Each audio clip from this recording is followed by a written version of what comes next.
What's up mga kaingay? Welcome back naman pala sa panibagong naging video for today mga kaingay.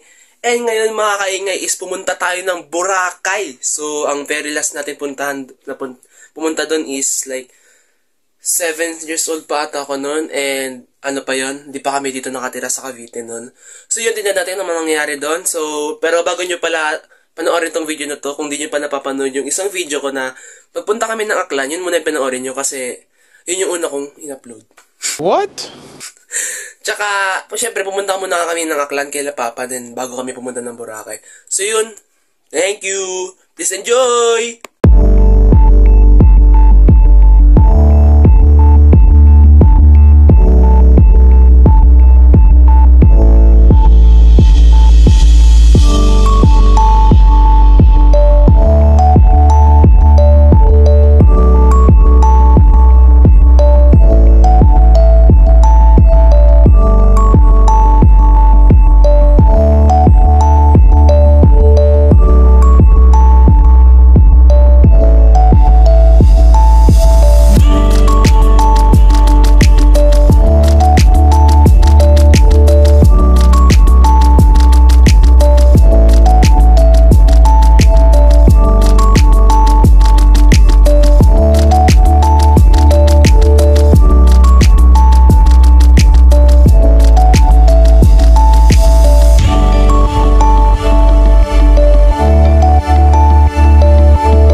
I feel like I'm dead. I'm alive, but I'm dead. I'm alive, but I'm dead. I'm alive, but I'm dead. I'm alive, but I'm dead. I'm alive, but I'm dead. I'm alive, but I'm dead. Ito. Saan ako pumunta? Saan ako pupunta? Saan ako pupunta?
To my YouTube channel. For today's video, makikita natin, titikman natin yung tubig kung maalat. Maalat nga.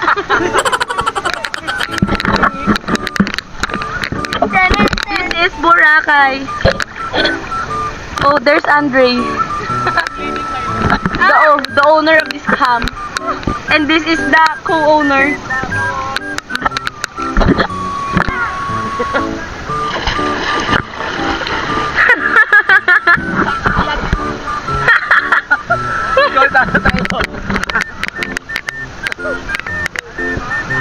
Hi guys, welcome back to my YouTube channel.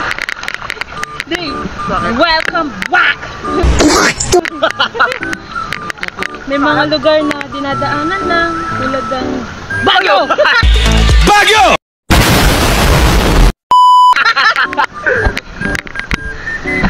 So yun na lang for today's video mga kaingay. And yun mga kaingay, sana nag-enjoy kayo.